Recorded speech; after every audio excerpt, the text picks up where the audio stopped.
Good evening. I'm Scott Harris, and this is a program from the James Monroe Museum in Fredericksburg, Virginia. Tonight we will have, courtesy of a wonderful and technically unexplainable process, a conversation between President James Monroe and President John Quincy Adams. The setting is March 4th, 1825, the inauguration day of President Adams as the 8 years of the James Monroe administration come to an end. Gentlemen, welcome. We're so happy to have you with us here and for this conversation on really a passing of the torch from the administration of President Monroe to that of President Adams. I wonder if we could start by getting a sense of just how long and how well you've known each other coming up to this point. 40 years, as a matter of fact. I was in need of a special device called a cipher from Thomas Jefferson. Jefferson was in Paris, France at the time, and I was unable to decode his personal correspondence without the cipher. And John Quincy Adams was serving as a secretary to his father at that time, and I asked Jefferson if he would pass on the word to John, and John was so good to bring it to me in New York City, where I was serving as a delegate to the Continental Congress in 1785. So we've known each other a long time. President Monroe's reputation preceded himself. Now, I came of age in Europe. The benefit of my father serving as diplomat, first in England, then in the Netherlands. I beg your pardon, first in France, which of course was where I made the acquaintance of Mr. Thomas Jefferson. So when I returned to my native soil, no longer a boy, though I confess still with many of the lessons to equip myself with as a man, I came with many introductions of gentlemen who I must meet were I to further myself and indeed improve my virtue, one of which was the gentleman here, who I believe Mr. Jefferson said, if you turned him inside out, you would still find nary a spot. Now, Mr. Jefferson had come to adopt a cipher which became popular in the time of our revolution by our congressman, called the Lovell polyalphabetic cipher. That is a complex name for a very simple device. The polyalphabetic cipher required a specific code word. Men might use their manservant's name, they might use Cato as a name, but they use that as a word by which they can translate the cipher. I happily came bearing that particular password to Colonel Monroe. I have no doubt, President Monroe, we were shaped in many respects from those earliest days, both of us children of revolution. And so when the time came to meet one another, finding ourselves two young men, embroiled on the promise of a new American destiny, well, we had good soil through which we could proffer a friendship, which has carried us to this point. And diplomacy, in a way, is what brought you first into contact, and truly, certainly at this time, you are probably the two most experienced diplomats to hold the nation's highest offer. I wonder, first with Mr. Monroe and then Mr. Adams, can you just give us an overview of your prior diplomatic experience? I have about 13 years of service, not as much as my esteemed colleague here today bears witness to, but I served as minister to France in 1794 to 1797 during the Washington's administration. And of course, I was sent there to convince the French that we were still in partnership with them, that we're still their ally. This is, of course, after the Revolutionary War, and that there was nothing to worry, that I was there as a friend, and that America was still a friend. Unfortunately, my role there was not looked upon well, and I was recalled. I put together a 743-page document in defense of my actions on behalf of the United States to secure that lasting relationship with France. But unfortunately, my relationship with Washington, the late George Washington, first president of the United States, fell apart from that point. I did serve a second term as minister to France, also minister to England and Spain, beginning in 1803 for another 4.5 years, and that was during Jefferson's administration, the third president's. I was sent there to help Robert Livingston negotiate what became known as Louisiana Purchase, and resulted in the acquisition of 530 million acres for $15 million, almost nearly double the size of the United States. And then with William Pinckney, we put together what became known as the Monroe-Pinckney Treaty to hopefully renegotiate the Jay Treaty with England of 1795, along with the intention to cease England's impressment of sailors from American ships.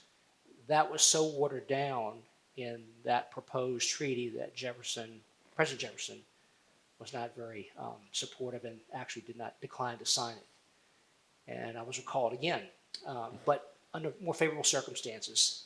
And my friendship with Jefferson remains to this day. In addition, I've served as Secretary of State from 1811 to 1816, and during a 5-month period in between, I was also Secretary of War. So my diplomatic experience has been diverse, and I have benefited from it, and I've given my all to the nature of the jobs and to also benefiting the United States. Thank you, sir, for the question. Mr. Adams. President Monroe, I had no notion you would serve at table Virginia humility for supper. I think you do yourself discredit. You have been a marked example, not only the qualities that must be espoused in a statesman, but equally a diplomat. For myself, my history as a diplomat began long before entering into the vocation. It was at the table of my father, of what it was to cultivate an American identity when the term was still alien. Of course, at those tables at Versailles, a Frenchman was just as likely to think an American from the other side of the continent than from across the Atlantic. And so I can recall in some of those earliest moments what it was to face the challenges of how to step into a foreign state and represent the interest of a country while still remaining convivial enough. Now, those who know my father will know his reputation was not for conviviality. But I learned the fierceness from my father, the integrity, the honesty, and above all, what it was to stand for something. This was the case in France, this was the case in England, this was the case in the Netherlands. Now, I will confess to you, I think in many respects, the greatest service I have rendered to my country has rarely been upon American soil. I returned home as a young man searching for a vocation. I endeavored to seek admittance to Harvard, but was turned away and snubbed. Suggested I take my examinations sometime later after more study, which I did and was admitted. But it would be in 1794, with the first president, and indeed the first citizen, President Washington, that I would find my first appointment. Over the course of his administrations, my father's administrations, I endeavored to serve with distinction and represent American interests, both in England, Prussia, the Netherlands. Made the happy acquaintance of my amiable companion, Louisa. And there was great reluctance through it all, particularly as the regimes changed betwixt my father and Mr. Jefferson, that I would lose my place in American diplomacy. Happy I am that I have endeavored to stay above party, sometimes to my detriment. Would, Mr. Harris, I could be a better diplomat in the American Congress than I could abroad.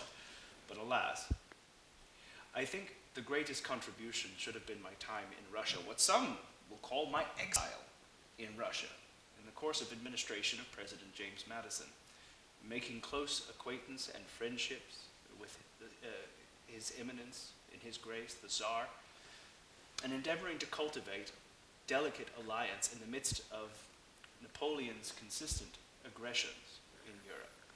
It was this particular position that placed me at advantage to be one of the ministers in Ghent, trying to mediate and broker some peace betwixt ourselves in Great Britain while so much blood was being shed on this side of the Atlantic. Happy that I am that on Christmas Eve of 1814, it were, that we brokered such a peace. Not realizing it on this side of the Atlantic, of course, we won our great victory, or so General Jackson will say, at New Orleans. But happier I am that we were able to find a cessation or an end to that conflict. And happier equally for what followed in the administrations of President Monroe, and I hope myself as well.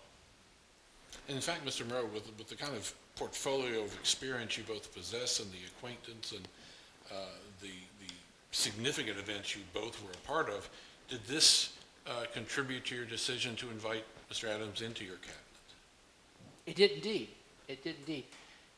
His diverse background with several different nations, his amiability, his ability to work through challenges presented to both our nation and to the nations we're working with, were ideal to choose Mr. Adams as my Secretary of State. I also, from a nonpartisan position, was anxious to bring someone with his previous experience with the Federalist Party in showing that to those Democrat Republicans that we could have someone from a different perspective serving, despite their concerns, unwarranted, that there would be an influx of Federalist Party sympathies in federal appointed positions throughout the government. Not a universally popular choice within your party at that time, was it? Correct. I don't know that I have ever been a man who is universally popular. Well, we can all live in hope.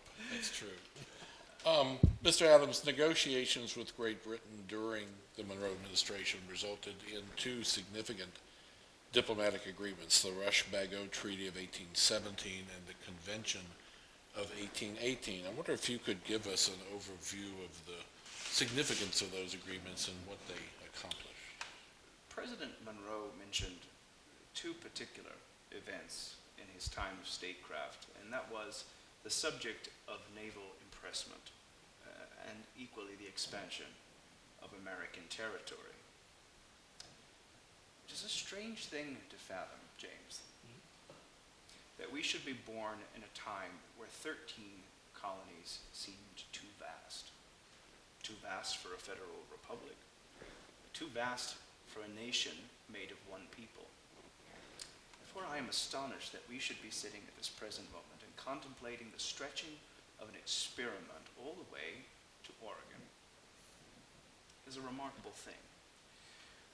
But we must look all the way back to our Declaration of Independence, 1776, where one of the sources of grievances betwixt ourselves and Great Britain was the kidnapping of American sailors upon the high seas to take arms against their country.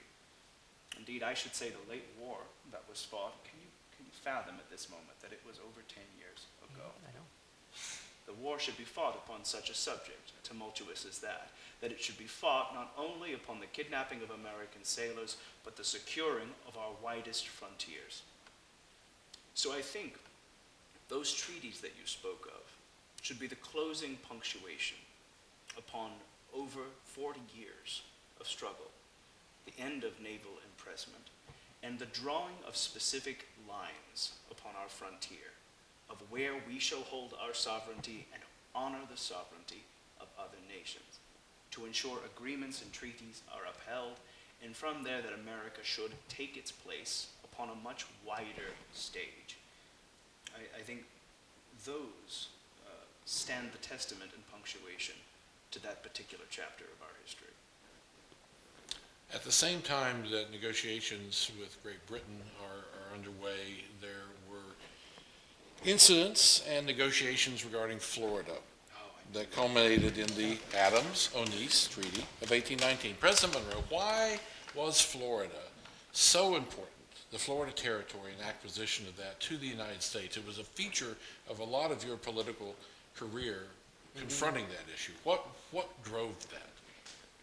With the Treaty of Paris being signed in 1783 and Britain vacating Florida, Spain resumed governorship of that territory. It opened opportunities for Americans, Spanish did, to come in and seek land patents there. In addition, you also had some long-running difficulties involving Seminole Indians that were from the Florida Territory were going into Georgia and harassing the colonists, the settlers, the occupants of that state. In addition, you had many enslaved people that were fleeing into Florida as well. So people from Georgia were looking for the contraband. In addition, Spain decided to, as part of this process of governing its lands so far away across the ocean, endeavored to create a buffer using Seminole peoples on land patents between the border of Georgia and Florida. Meanwhile, you have an issue with West Florida, and the West Florida had supposedly been part of Louisiana Purchase territory. In 1795, a number of Americans had fled there and established their own communities, and in 1810 they complained and revolted and said, we are part of the United States, that we're actually part of Louisiana territory, and Spain said no.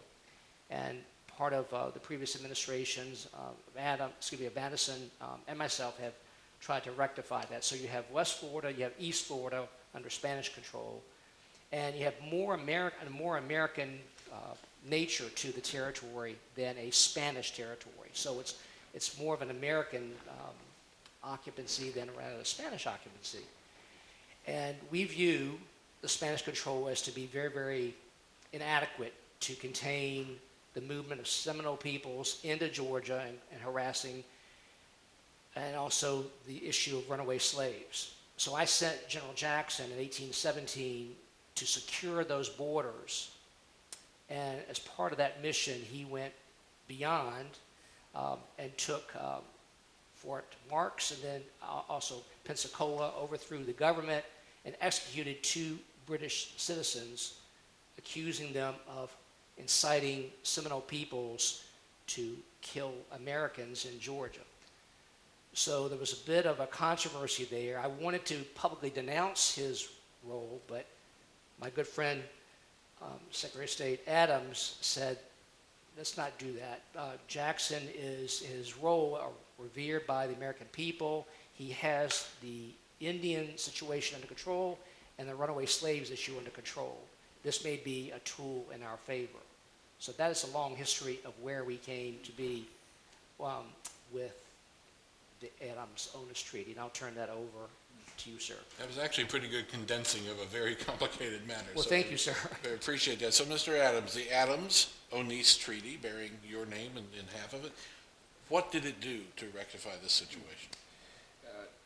General Jackson understood in stepping into Florida, if he did not comport himself well, it could, for all intents, become a declaration of war, something which is the prerogative of the United States Congress in accordance with Article 1 of the Constitution. General Jackson wrote our administration in the midst of the particular defenses of America and equally hostilities to other powers, that if we gave him leave, we could have Cuba in several weeks. This is unfortunately what happens when you remove the leash from General Jackson, and the president was correct. He is popular, not only in the frontier, but throughout. His victory in New Orleans and his particular and peculiar comportment make him a popular figure. What the treaty did was solidified a sentiment that has endeavored to be in force since the time of Washington, that an American, no matter where they reside, are protected, and that it is the end of government to ensure that protection and defense of American sovereignty, regardless of geography. Spain is a truculent figure. They have not had the might of Great Britain, nor, I think, the particular vitriol of France. And so from there, I think it solidified in perpetuity further security of our borders, as well as maintaining the liberty of any American wherever they reside. Very good, thank you. President Monroe's annual message to Congress on December 2nd, 1823 contained language regarding the emerging republics in the Western Hemisphere and the position of the United States with regard to intervention by European nations in this hemisphere. Beginning again with Mr. Monroe, would you each characterize the content and the objectives of what some are now calling the Monroe Doctrine? I know it is the seventh annual message to Congress, and John Quincy Adams had much to do with that. But I'll provide some context for how we came to be at this point in time. In 1822, Tsar Alexander I recognized our initial policy of neutrality, American neutrality, regarding the Spanish republics in South America, the former Spanish colonies that are now emerging republics. He also said that he would not recognize any foreign ministers from any new nations.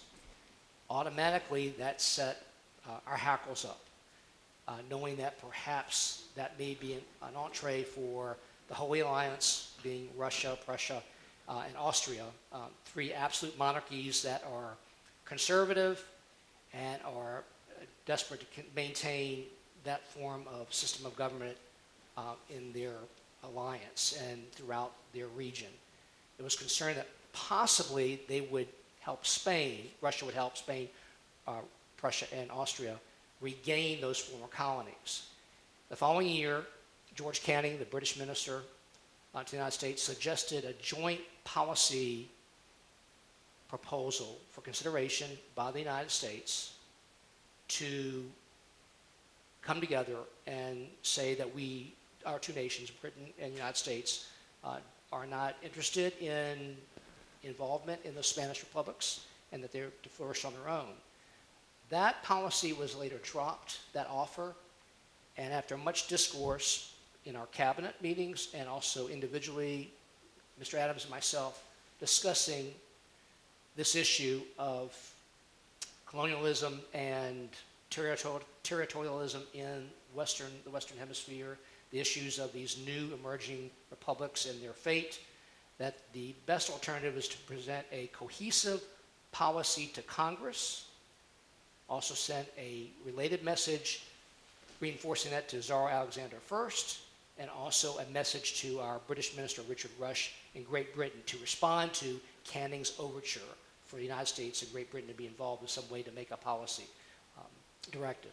What we decided upon was a unilateral policy, the seventh annual message to Congress, which Mr. Adams suggested be a capstone to my 8 years in office, and my final message to one of my final messages to Congress, actually in December 2nd, 1823, when it was presented.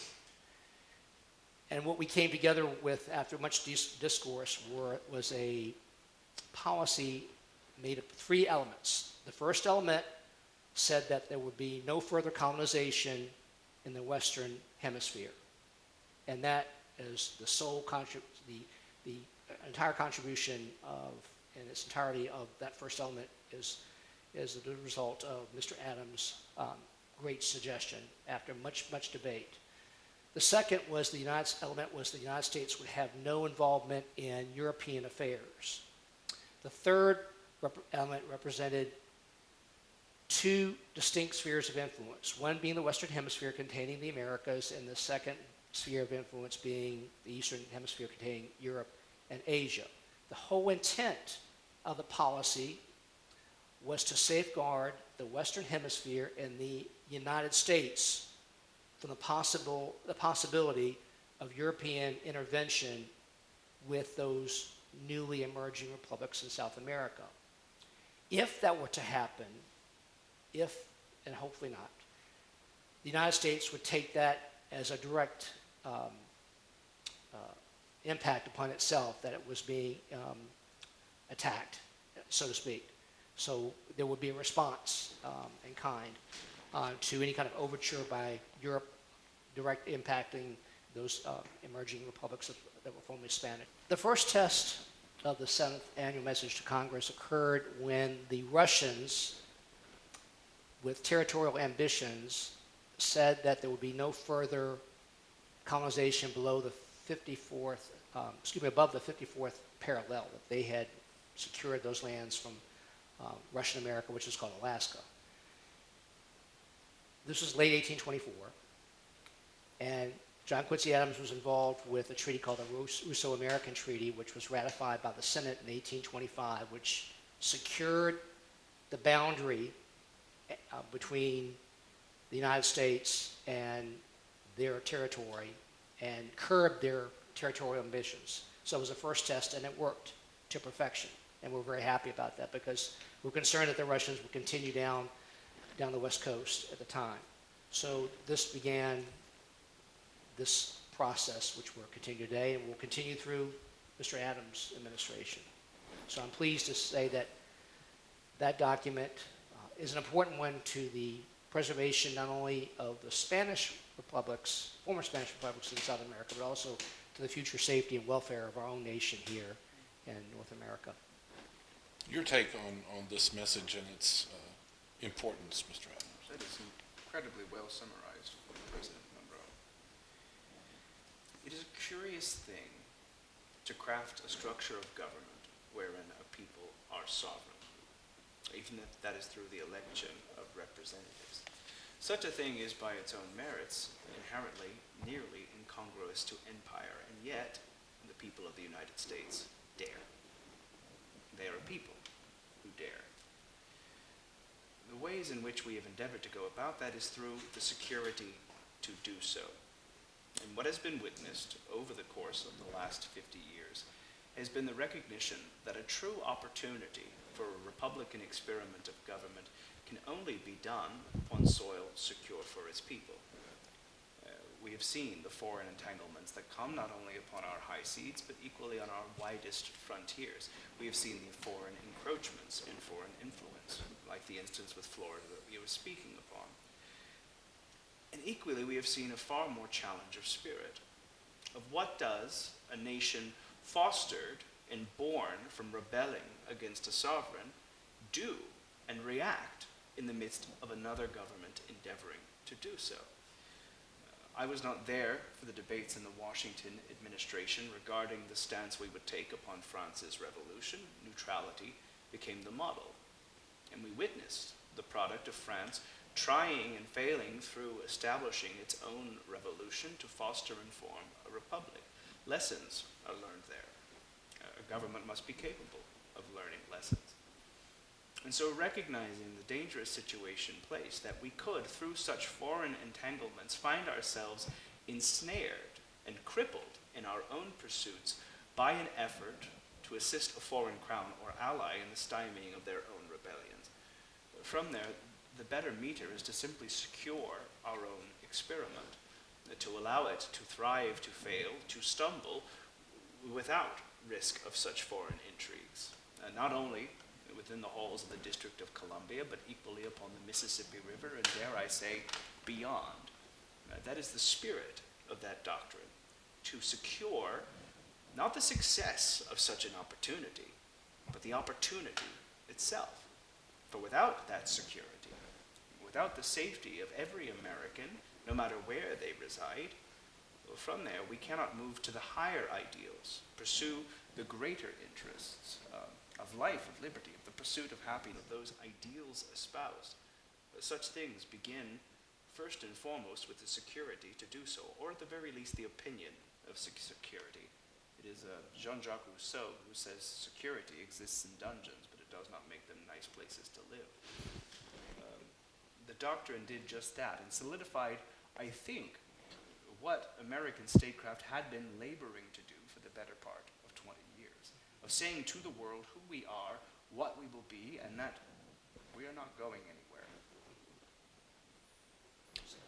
To bring us to very recent times, the presidential election of 1824 was notable for having nearly a dozen candidates initially, possibly even more than that, really. And all of them were members of your Democratic Republican Party, Mr. Monroe. The Federalist Party, of course, of which your father, John Adams, sir, had been a notable member, really by its opposition to the War of 1812, had not ensured its survival, really, and by this election of 1824 is not a factor. So it's unusual that all the candidates are basically coming out of the same party affiliation. Ultimately, 4 candidates were nominated by at least one state legislature: Secretary of State Adams, Treasury Secretary William Crawford, the Speaker of the House of Representatives Henry Clay, and the aforementioned Andrew Jackson, the U.S. Army general who was the hero of the Battle of New Orleans and who had problematic activities in Florida. And in 1824, as this election occurs, is a United States Senator from Tennessee. So, President Monroe, these candidacies put you in an awkward political situation. Mr. Adams, Mr. Crawford were members of your cabinet. Speaker Clay had joined you in urging President Madison to declare war against Great Britain in 1812, and then he had shepherded through the Congress the Missouri Compromise, or compromises, in 1819 that were of such importance in addressing the issue of slavery and territorial expansion. So all of those things, and your relationship with General Jackson, which was complicated by those activities in Florida in 1817, it's quite a tricky thing to do. How did you chart your course through these troubled political waters in this election of 1824? It was a challenging time, and has been up until today, with the inauguration of a new president. But I will tell you that during the last 2.5 years, I noticed increasing factionalism in the party. I endeavored to express myself that I was not going to be involved. I was going to be absolutely neutral involving any of the candidates, much to the dismay, especially William Crawford, Secretary of the Treasury.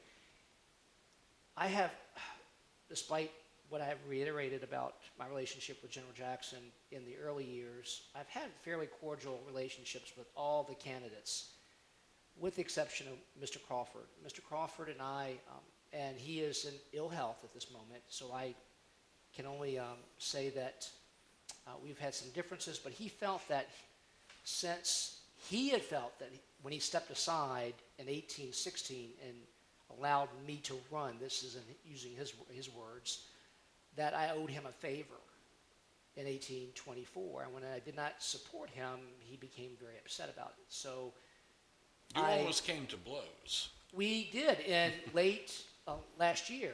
As a matter of fact, sitting in the White House, I won't use the language that he used with me, but suffice it to say, I rose to meet him, and he immediately apologized for his actions. I accepted his apology, and we let it be. But he is a temperamental man, and I've had to reprimand him about his relationships with the other candidates, because I believe, and I still believe, that our nation suffers greatly from a two-party system. I do not believe that the party system will enable the nation to become successful in the future. I've always felt that I've been placed in a party that, while my ideals coalesce with others in that party, it's more important that we have a one-party system and have voting blocks when we come together to have elections. President Madison says that is not realistic. He's more pragmatic than I am. I'm more of an ideologue. Regardless, I do not see a favorable situation with multiple parties. And right now, with this instance of several candidates from the same party, where we're seeing increased electioneering and attacks on my personal integrity, attacks on my policies I never saw prior to 1822. So the last 2.5 years have been a sobering experience, and I wish not to see it.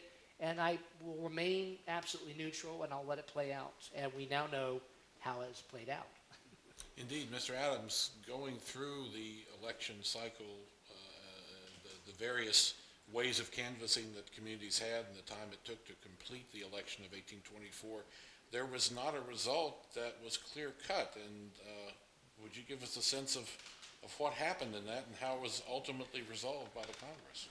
I should say no one should be more surprised than I am.